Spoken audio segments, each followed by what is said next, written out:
Okay, welcome back to another episode of Banking Without Borders. Today we're going to look at the best savings accounts in the UK for March 2026. And there's actually quite a lot going on in the savings market right now. First, we're seeing some very big headline rates. Regular savers are paying 6, 7, and even 7.5%. Easy access are around the 4 to 5% range. And there is some interesting competition emerging in the cash ISA market as we approach the end of the tax year. And that's the first thing worth mentioning because you only have until April 5th to use your 25-26 ISA allowance. And once that deadline passes, you lose it forever. And then a new allowance of 20k, and this is the last year you'll get that before it drops to 12, will begin on April the 6th. The deadline is one of the big reasons why ISA rates are currently so competitive. At the same time, we have the Bank of England base rate to consider, which is currently 3.75%. And in the UK, right now, inflation is trending down and unemployment is rising, and many economists are expecting rate cuts later this year, including at the next meeting on March the 19th. So it's important to note that if you go with an easy access variable account and rates do fall, then your savings rates may fall with it. Another important change coming in April is premium bonds. The prize fund rate is being reduced from 3.6 to 3.3%, which means the expected return from premium bonds is falling again. And that really makes the gap between cash savings accounts and premium bonds even wider. One last thing to keep in mind is that the accounts in this episode are up to date as of the 5th of March 2026. And if you want to see the latest rankings and live comparisons, you can always check depositscout.com, where Jan and I update the tables whenever rates change. So let's look at ISAs. And first, I just want to shout out this Hargreaves Lansdowne Stocks and Shares ISA, because right now they're offering between £75,000 and £4,000 of cashback when you add £10,000 or more. So that's a tax efficient investment account where you won't pay income or capital gains on returns. It's not a cash ISA, but definitely if you're thinking of opening one of these, that could be an easy way to get 75 quid from a deposit of 10k. So Trading 212 have a market leading cash ISA available right now for new customers at 4.54%, and that includes a 0.94% bonus. Although this can be a bit tricky to find. It's not readily available on their website and you need to use a direct link, which I've put in the description box below.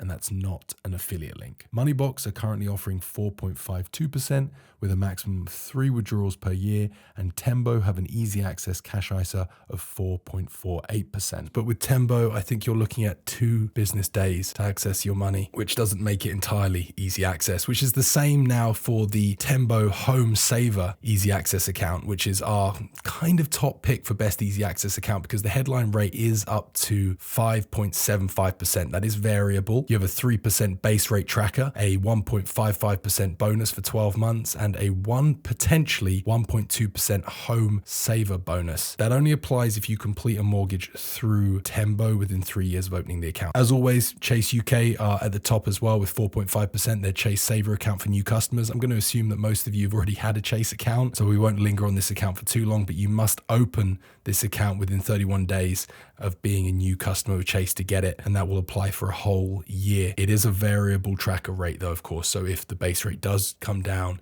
so will that rate. The Chip Instant Access account at 4.2% also is available for new users only. Unlimited easy access withdrawals almost immediately, like Chase. So yeah, that's another solid easy access account. If you'd like a more high street, to some degree name, Kahoot, owned by Santander, is available with their Simple Saver account. That's at 4.05%. I've had a Kahoot account in the past. It's a little bit ropey. It's a little bit analog. It takes time to open. You receive a number of letters in the post with your details. And if you get locked out or you can't access the account, you'll also have to then request a security code, which will be posted to you. At least that's what it was like when I was using it about a year ago. So that's something to be aware of. This is obviously not as digital as the likes of Chase and Chip. Virgin have a 4.15% double take e-saver that's available. The conditions are a little bit harsh. You can only withdraw up to twice per year. And if you do withdraw that many times, you're then locked out of the account for a whole year. Wow. So it's not entirely easy access. If you're not concerned by this, Johnny, in general, then it might make more sense to look at the Notice account or fixed account in general. Yeah, you're right. Because these offer higher interest rates at the moment. Let's start with Notice accounts. We have Oak North Bank, 4.23%.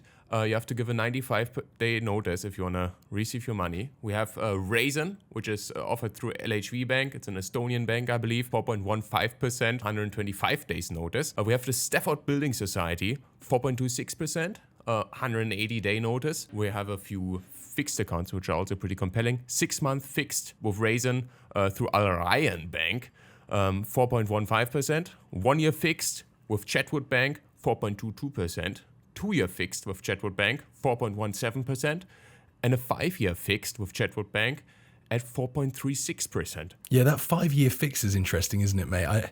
We can all speculate about the base rate, but let's just have some fun for a quick second. Where do you think the base rate will be in 5 years? Do you think it'll be significantly less than 3.75%? 100%.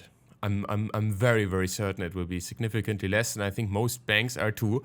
And that's why you see that these interest rates that are being offered for such long periods, they're not significantly higher than it would be for easy access, as an example, because they expect the base rates to drop, right? And for a bank, that's something incredibly valuable. If a customer goes ahead and lends them money for 5 years, that's a very, they can calculate with that. They can go ahead, loan that out to new customers immediately. I don't have to worry about it for 5 years. So that's normally something that's being rewarded with a higher interest rate. But here in this case, you can see that these banks expect the base rate to drop even further, which is just a logical thing.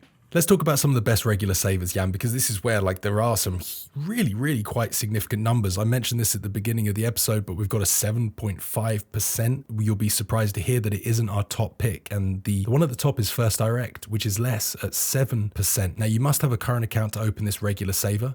It has a term of 12 months. That is a fixed rate as well. And you can deposit up to £300 per month. I think a lot of people, Jan, will already know about this account. But I think it's a really good and interesting account to mention because you could compare it to the Principality Building Society account, which is offering 7.5%, but over a 6-month term. This is, I think, interesting because it's a good example of how headline rates can be not misleading necessarily, but should be looked at with a bit of detail to fully understand what you can expect in terms of returns. So if you were to deposit your money with the Principality Building Society over 6 months, at 7.5%, that would be the maximum deposit as well of £200 per month. You would earn just £26 across that 6-month term. Now compare that to First Direct. Over 12 months, if you can deposit up to £300 per month, you could earn £136.50 in interest. They've obviously got a larger deposit cap, but I think that's important to note, Jan. That First Direct account deserves to sit at the top because of that 12-month term.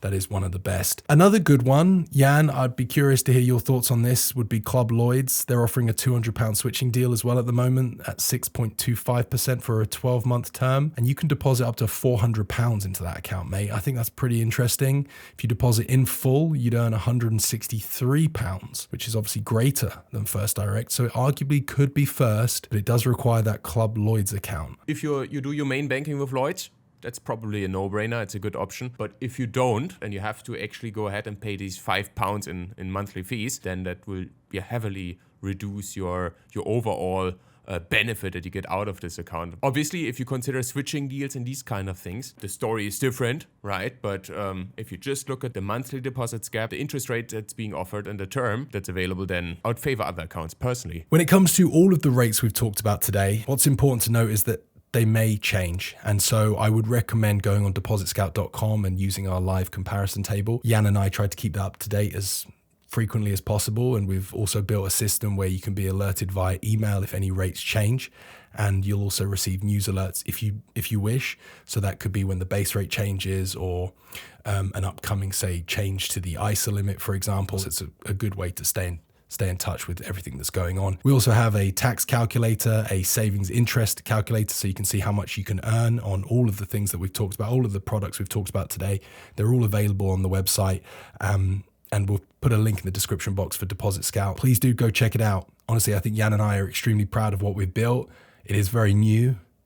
We don't have many users, so we'd really appreciate any feedback that you could provide with us, right? Absolutely, it's highly appreciated. And maybe one last request. If you're earning less than 3% of interest rates on your savings right now, please just go ahead, have an open mind, and look at these excellent options that we've just introduced. There's really no need to earn less than 4% at the moment. Conditions are very, very favorable. So go ahead and maybe even take advantage of these switching bonuses to really make the most out of your capital. You'll thank us later, trust me. At least after the first, once you receive that interest check, You know, it's going to be a great feeling. Yeah, I don't know how many people are receiving a check. Yeah, probably not. But it will be a great feeling to see it. A payment. To see A payment. To see the payment. Yeah, right. You know what I mean. Yeah. Okay. Thanks, everybody. This is your March savings update. We'll see you in the next video. Thanks, everyone. Goodbye. Bye.